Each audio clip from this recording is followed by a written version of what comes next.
మాతృదేవో భవ, పితృదేవో భవ, ఆచార్య దేవో భవ. ఓం నమో మాందేశ్వరాయ నమః. అందరూ బాగుండాలి, అందరికీ మంచి జరగాలి. తంత్ర జ్యోతిషం అనేటువంటి జ్యోతిష శాస్త్రంలో భాగంగా మనం ఇప్పుడు భక్తి భాస్కర ప్రేక్షకులకు తెలియజేసేటువంటి ఒక ముఖ్యమైన విషయం ఏంటంటే, శత్రు బాధలు ఉన్నాయంటే మీ జాతకంలో 6వ స్థానము కుజుడు, 6వ స్థానాధిపతి, 6వ స్థానము మీకు ప్రధానంగా శత్రు బాధను తెలియజేస్తుంది. అంటే జ్యోతిషంలో ప్రతి విషయానికి ఒక స్థానము, ఒక నక్షత్రం, ఒక గ్రహం ఖచ్చితంగా ఉంటుంది. అవి బలహీనంగా ఉంటే శత్రువులు మీపై పైచేయి సాధిస్తారు. అవి బలంగా ఉంటే మీరే శత్రువులను పైచేయి సాధిస్తారు. శత్రు బాధలు, రుణ బాధలు, కోర్టు సమస్యలు, అదేవిధంగా ఇతరత్ర మీకు ఇంతటితో సమానమైన ఇంకా అనేక బాధలకు సంబంధించి నేను మీకు ఒక అద్భుతమైన వివరణ ఇస్తానన్నమాట. కాబట్టి మీకు ఇక్కడ జ్యోతిష్ శాస్త్రంలో నిర్జీవము అని ఒక నక్షత్రం ఉంటుంది. నిర్జీవం అంటే ప్రాణమే ఉండదు. మీ జాతకంలో 6వ స్థానం నిర్జీవమైందంటే మీరు శత్రువులను జయించలేరు. సంబంధం లేని సమస్యలు మీకు వస్తాయి. మీరు అన్నా తప్పే, అన్నా తప్పే, ఏమి అనకపోయినా తప్పే. సమాజం కూడా మీకు సపోర్ట్ చేయదు. 6వ స్థానం అంటే శత్రుస్థానమే అంటారు. జైలు, కోర్టు అన్నీ వచ్చేస్తాయి. కాబట్టి మీకు సంబంధం లేని కోర్టు సమస్యలు కోర్టుల చుట్టూ తిరుగుతూ ఉంటారనమాట. ఇది నిర్జీవం ఉంటుంది ఆ స్థానం. అంటే అది ఎలా నిర్జీవం అవుతుందంటే, ప్రతి ఒక్కరికి వారి జాతకంలో ఒక నక్షత్రం పైన సూర్యకాంతి పడదు. ఏ నక్షత్రం పైన సూర్యకాంతి పడదో అదే నిర్జీవ నక్షత్రము. ఆ నక్షత్రం ఏ స్థానంలో ఉంటుందో అదే నిర్జీవ రాశి. ఆ రాశి ఎన్నవదవుతుందో దాని కారకత్వాలని మీకు నిర్జీవం అయిపోతాయి, ఎక్స్పైర్ అయిపోయింటుంది. ప్రతి ఒక్కరికి ఉంటుంది. ఎవరైనా పంచమ స్థానం నిర్జీవం అంటే పిల్లలు పుట్టరు. 7వ స్థానం నిర్జీవం అంటే పెండ్లి కాదు. 10వ స్థానం నిర్జీవం అయితే వృత్తి వ్యాపారం ఏమి సెట్ కాదు. చదువుకుంటారు అంతే. ఏదో ఆవులో ఇట్లా మేపుకుంటే సెట్ అవుతుంది. ఉద్యోగం కోసం తిరిగితే ప్రయోజనం ఉండదు. 8వ స్థానం నిర్జయం అయితే అల్పాయుష్, చిన్న వయసులో చనిపోతున్నారు కదా. 2వ స్థానం నిర్జయం అయితే కుటుంబం అంటారు, భార్య పిల్లలు, కాబట్టి వివాహం కాదు. ఈ 6వ స్థానం నిర్జీవం అయితే మీకు శత్రువులు మీకు ఎప్పుడు మిమ్మల్ని ఏదో చేసి ఆనందపడాలంటూ ఉంటారు. సమస్యలు వెతుక్కుంటూ వస్తాయి. అన్ని సమస్యలు నాకే రావాలని అంటూ ఉంటారు. వాళ్ళకి 6వ స్థానం నిర్జీవం ఉంటుంది. దాన్ని యాక్టివేట్ చేసుకోవాలి. అదేవిధంగా తిథి శూన్యము అంటారు. తిథి మన విధిని తెలియజేస్తుంది. శూన్యం అంటే 0. మీకు 6వ స్థానం 0 అయితే, శూన్యమైతే క్లోజ్. ఆరోగ్యం ఉండదు, అప్పు చేస్తే తీర్చలేరు, ఐపీఎల్ వేసే పరిస్థితి వస్తుంది, ఎక్కడో వెళ్ళిపోతారు ఆ ప్రాంతం వదిలేసి. ఎందుకంటే అక్కడ ఉంటే అంత శూన్యం అయిపోతారు కాబట్టి ఈ తిథి శూన్యాన్ని నిర్జీవాన్ని చూసుకోవాలి. వైనాశికము అంటే వినాశనము. మీ యొక్క వైనాశిక నక్షత్రము 6వ స్థానము కాదు. మీకు వైనాశిక నక్షత్రానికి అధిపతి 6వ స్థానంలో కూర్చుంటే శత్రువుల వల్ల మీరు వినాశనం.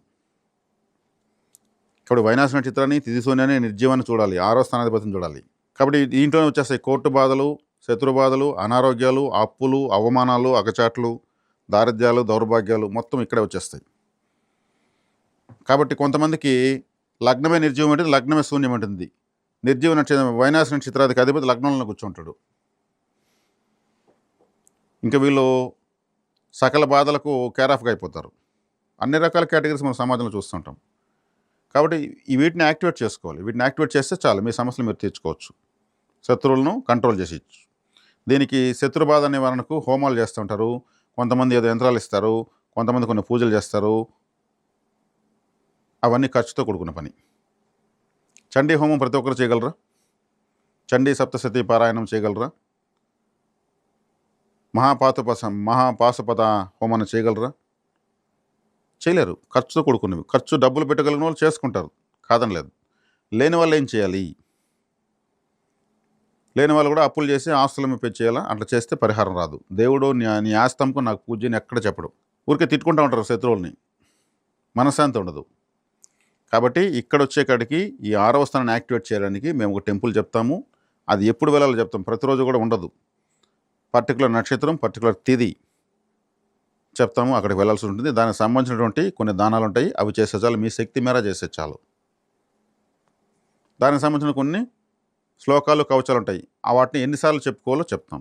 అది చెప్పుకుంటే చాలు. అంటే మీ శత్రువులు ఏమైపోరు, వాళ్ళకి వేరే విధంగా కష్టాలు వస్తాయి. అంటే మీ మీద ధ్యాస పెట్టలేరు. అదేవిధంగా వైనాశిక నక్షత్రం అని ఒకటి చెప్పాను. ఈ వైనాశిక నక్షత్రం రోజు మీరు హెల్త్ చెకప్ చేసుకోవడము, ఆ రోజు అప్పు కట్టడము, ఆ రోజు శత్రువుల పేర్లు చెప్పి దుర్గాదేవిని పూజించడము.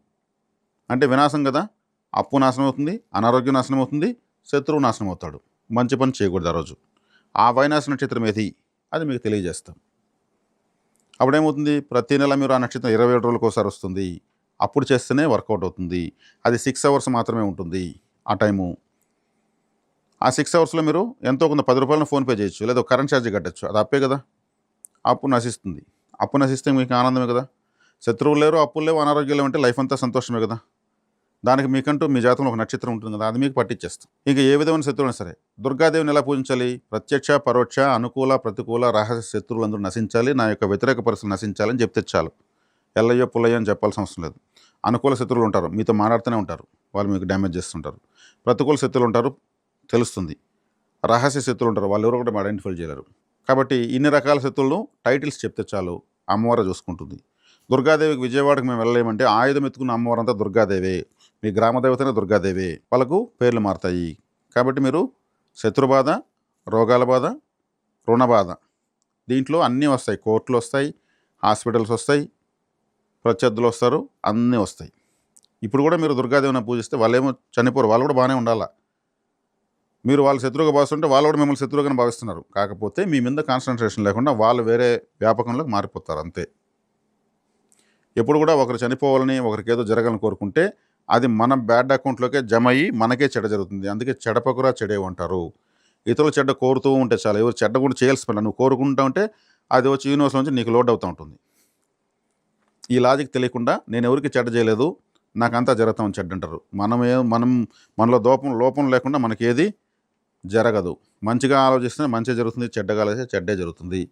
ఇది యూనివర్స్ ఆటోమేటిక్గా ఆలోచించిందని విత్డ్రా చేస్తూ ఉంటుంది. కాబట్టి ఎవరినో ద్వేషించి దూషిస్తూ ఉంటే మనకు అదే మెటీరియల్ అవుతా వస్తుంది, మళ్ళీ మనకి అదే ఎదురవుతుంది. కాబట్టి శత్రురోగ బాధలను అధిగమించడానికి తంత్ర జ్యోతిష విధానంలో మీకు సులభతరమైనటువంటి పరిహారాలు మీకు చెప్పడం జరుగుతుంది. కాబట్టి ఈ వీడియోలో మీరు చూసి చక్కగా మీరు ఈ పద్ధతులను పాటించుకుంటూ ఆ దేవతాలయాలు తెలుసుకుని దేవత ఆరాధనలకు వెళ్ళడము, దాని యొక్క వ్యక్తిగత పరిహారాలు, తంత్ర పరిహారాలు, ఆలయ పరిహారాలు చక్కగా చేసుకుంటూ ఉండొచ్చు. దీనికి అయ్యే ఖర్చులు ఏమీ ఉండవు. నిజంగా డబ్బు ఉండే వాళ్ళు కూడా మా దగ్గర జాతకం వస్తే డబ్బు ఖర్చు పెట్టించే పరిహారం మేము చెప్పం. ఏమన్నా వాళ్ళదైనా ఉంటే ఒకవేళ డబ్బు వాళ్ళదేమన్నా అది కూడా డబ్బే కదా. కాబట్టి సులభతరమైనటువంటి ఖర్చులతో కూడుకున్నవి మేము చెప్తాం. కాకపోతే డబ్బు ఉన్న వాళ్ళకు, లేని వాళ్ళకు లీటర్ వాటర్ బాటిల్ దానం చేయండి అంటే, ఉన్న వాళ్ళకు ఒక కాలనీకి వాటర్ ట్యాంకు దానం చేయమంటాం, వాళ్ళ స్థితిని బట్టి, అంతే, ఇంకేం లేదు. లేని వాళ్ళు అన్నదానం ఒకరు భోజనం పెట్టమంటే, ఉన్న వాళ్ళకైతే 100 మందికి అన్నదానం చేసిన డబ్బులు కట్టమంటాం ఆలయంలో, అంతే, స్థితిని బట్టి చెప్పడం జరుగుతుంది. కాబట్టి ఇక్కడ పరిహారాలు అనేవి చాలా సులభ రీతిలో ఒకసారి మీరు విన్న వెంటనే జీవితాంతం గుర్తుండిపోయేలాగా పరిహారాలు ఉంటాయి. ఈ జ్యోతిష విధానం అనేది మీకు చాలా చక్కగా ఉంటుంది, వేగంగా ఫలితాన్ని ఇస్తుంది, నమ్మకాన్ని ఇస్తుంది. కాబట్టి మీరు ఈ వీడియోలో చూసి 1-2 సార్లు విని వీటిని అధిగమించడానికి కావాల్సినటువంటి మార్గాన్ని అనుసరించుకుని చక్కటి ఫలితాలు పొందాలని ఆశిస్తున్నాను. శుభం.